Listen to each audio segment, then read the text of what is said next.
ओम शांति। क्या माता पिता भाई बहन भी कर्म बंधन से होते हैं?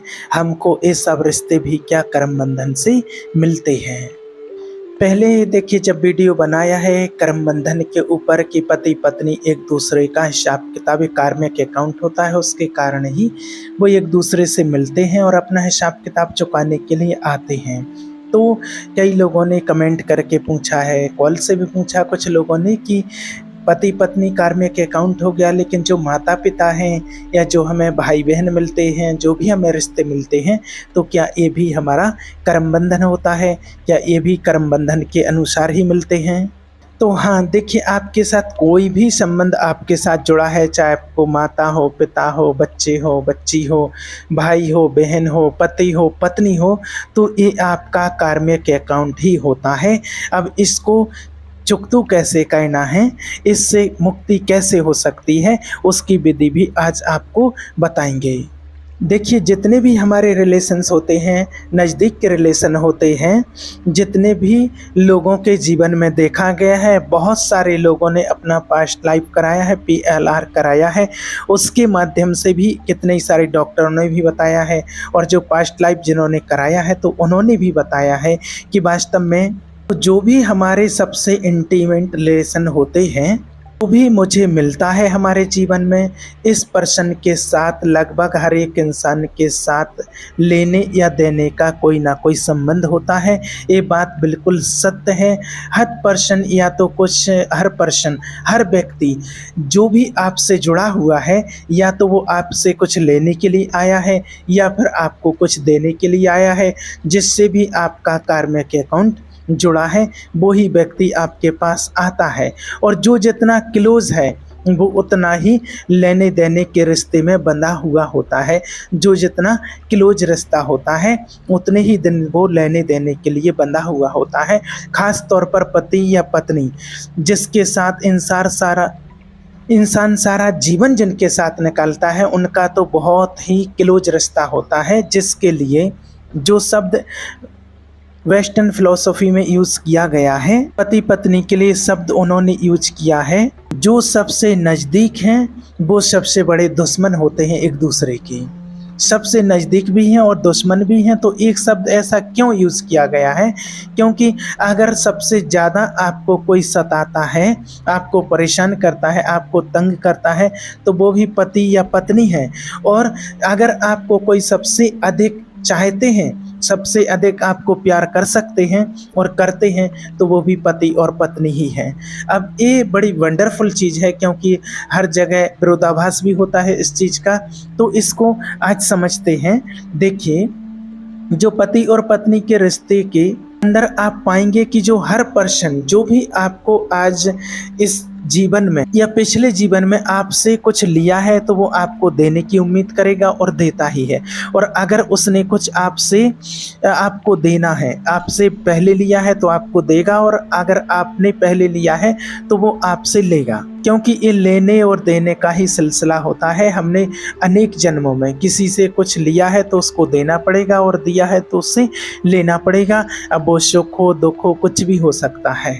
क्योंकि ये लेते और देते हुए हम बिल्कुल अचेत रहते हैं, जैसे कि मूर्छित के जैसी अवस्था रहती है। हम उम्मीद लगाए रखते हैं कि इस पर्सन को मैं ये दे रहा हूँ, तो हमारे मन में एक प्रोग्राम चलता रहता है कि मुझे इससे लेना है, मुझे इससे ये लेना है। और यही सोच ही आपको अगले कर्म बंधन में ले आती है। आप सोचिए कि आप अपने बच्चे के साथ, आप अपने बच्चे की मान लीजिए सेवा करते हैं, बच्चे को आप देख रेख करते हैं, उसकी जिम्मेवारियों को निभाते हैं, उसकी जिम्मेवारियों को पूरा करते हैं, उसकी आवश्यकताओं को पूरा करते हैं।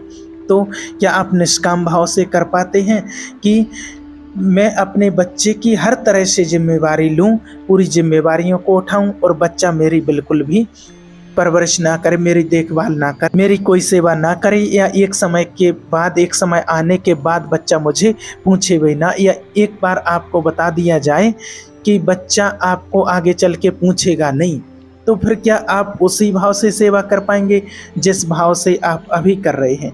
क्योंकि हर एक माता पिता की यही इच्छा होती है कि आगे चल कर के बच्चा हमारा सहारा बने, बुढ़ापे का सहारा बने, जो हम अभी बच्चे की सेवा कर रहे हैं और आगे चल के बच्चा हमारी सेवा करेगा।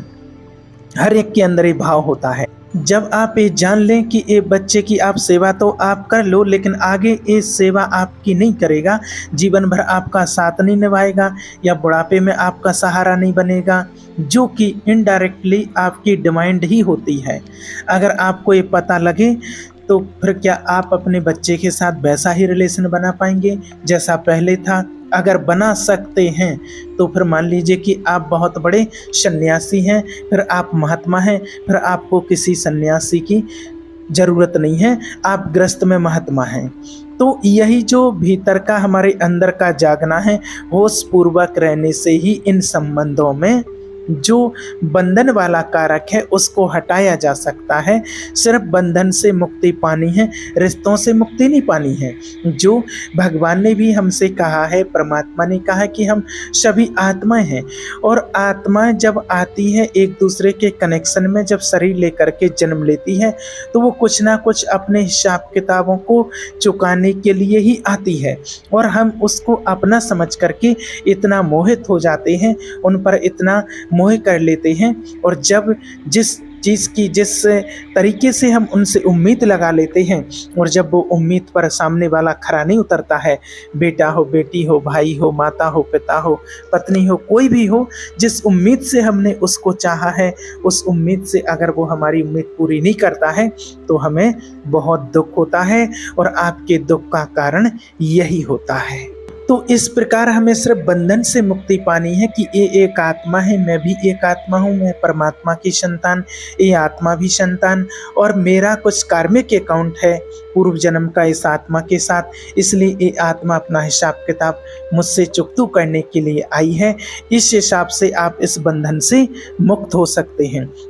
रिश्तों से मुक्ति नहीं पानी है, रिश्ते तो अपनी जगह कायम रहेंगे, चेहरे पर मुस्कुराहट रहे, दिल से जो प्यार से जो रिश्ता निभाया जा सकता है उस रिश्ते को बिल्कुल निभाइए, और निभाना ही है, लेकिन बिना किसी स्वार्थ के। कोई स्वार्थ न छिपा हो। तो पति या पत्नी से सुख लेने की उम्मीद छोड़ दें तो वो कर्म बंधन से मुक्ति मिल जाती है। पुराने जो कर्म बंधन है वो तो निभाने ही पड़ेंगे। तो पत्नी अगर आपको सता रही है तो आपको समझ लीजिए खुश होने का समय है। कभी ना कभी आपने भी इसको सताया होगा, इस आत्मा को किसी ना किसी प्रकार से सताया था, इसलिए आज वो आपको सताने के लिए आई हुई है, और ये आपका हिसाब किताब बराबर हो रहा है। और खुशी मनाइए कि चलो शुक्र है, जो मेरा पुराना हिसाब किताब था, पूर्व जन्म का अकाउंट था, वो क्लियर हो रहा है। और पति अगर सता रहा है तो भी पत्नी समझें कि ये पुराना अकाउंट है और ये क्लियर हो रहा है, और आपको उस आत्मा से घृणा नहीं करनी है, नफरत नहीं करनी है, और ना उसके साथ बुरा व्यवहार करना है। उसको वैसे ही जैसे आप पहले व्यवहार करते थे वैसा ही व्यवहार आपको उसके साथ करना है, क्योंकि जो कुछ भी होता है वो हमारे कार्मिक अकाउंट के कारण ही होता है। क्योंकि आपके साथ जो भी हो रहा है वो बिना कारण के नहीं होता है, उसके पीछे कोई ना कोई कारण होता है। बस पूर्व जन्म में हम किसी ना किसी प्रकार से उस आत्मा को दुख दे करके आए हैं। उस टाइम पर वो आत्मा कोई और रिलेशन से थी, कोई और संबंध था, तो आप उसको दुख दे करके आए। अभी उसका भी रूप बदल गया है और आपका भी नाम और रूप बदल गया है। हो सकता है घर परिवार बदल गया है, गांव शहर बदल गया है, लेकिन जो हिसाब किताब है कर्मों का वो नहीं बदला है। और अब इस रूप में वो आत्मा आपके पास आकर के अपना हिसाब किताब लेने के लिए आई है। तो आप यही समझिए कि वो हिसाब किताब लेने के लिए ही आत्मा आई है, आपको परेशान नहीं होना है।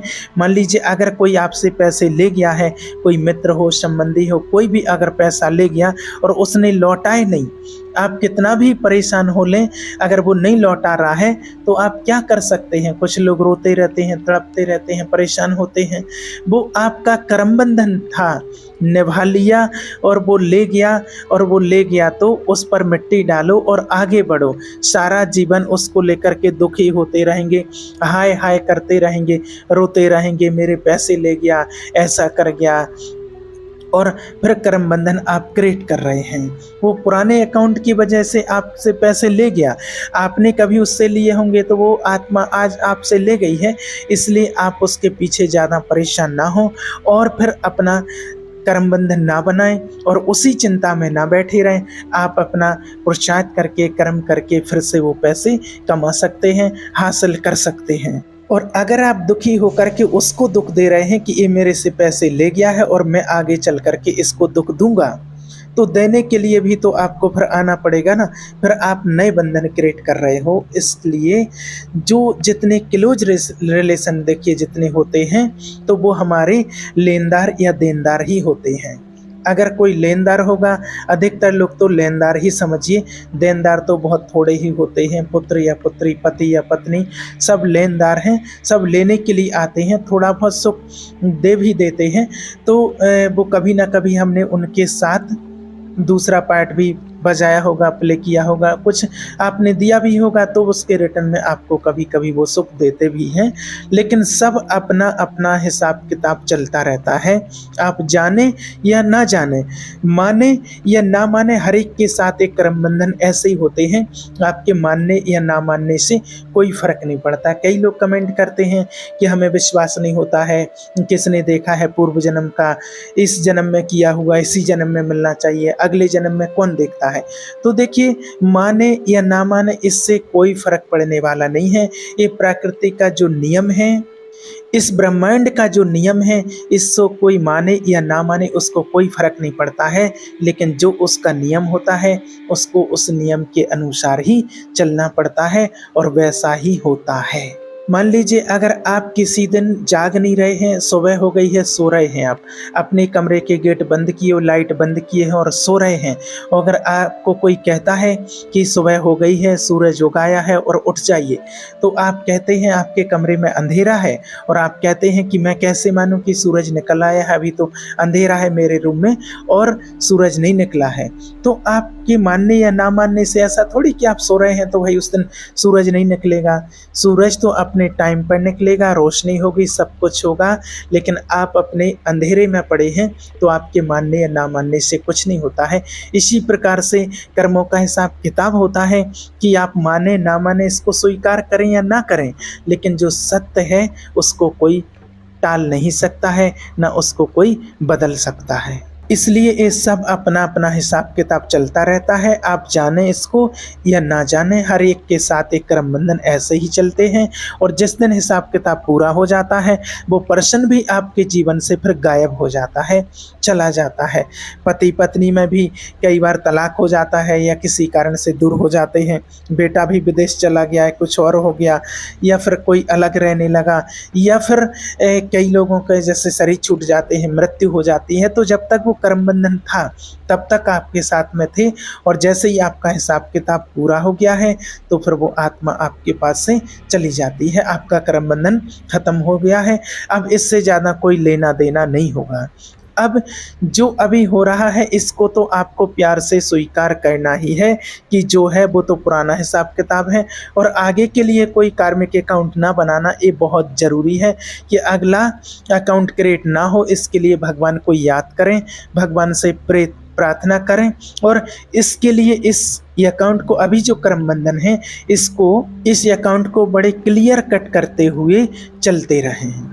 तो किसी से भी देकर बहुत ज़्यादा लेने की उम्मीद नहीं रखनी है, और किसी की अगर सेवा भी आप कर रहे हैं तो उससे भी कोई उम्मीद नहीं रखो कि ये व्यक्ति मुझे वापस कुछ देगा, मेरी सेवा करेगा या नहीं करेगा। बस अपने मन से अपने अकाउंट को क्लियर करते जाना है। और अगर हर रात को सोने से पहले आप अपना अकाउंट क्लियर करते हैं, किसी से आपको मान लीजिए आपके द्वारा किसी को दुख मिल गया है, किसी न किसी प्रकार का अगर कष्ट मिला है, तो उस आत्मा को आप माफ़ी मांगें उससे। अगर आपने किसी को दुख दिया या किसी ने आपको दुख दिया है तो आप भी उसको माफ़ कर दें, और अपना पूरे दिन का एक जो होता है ना चार्ट होता है, कार्मिक अकाउंट होता है, जो भी हिसाब किताब होता है, दिनचर्या जो होती है, पोता मिल दे करके चेक करें रात को सोने से पहले कि हमारे साथ आज क्या क्या हुआ है, लेने और देने में कहाँ सुख और दुख किस आत्मा के साथ हुआ है, उसको माफ़ करके सोएं। जिसको आपने दुख दिया है उससे माफ़ी मांग करके सोएं, और जिसने आपको दुख दिया है उससे को माफ़ करके सोएं।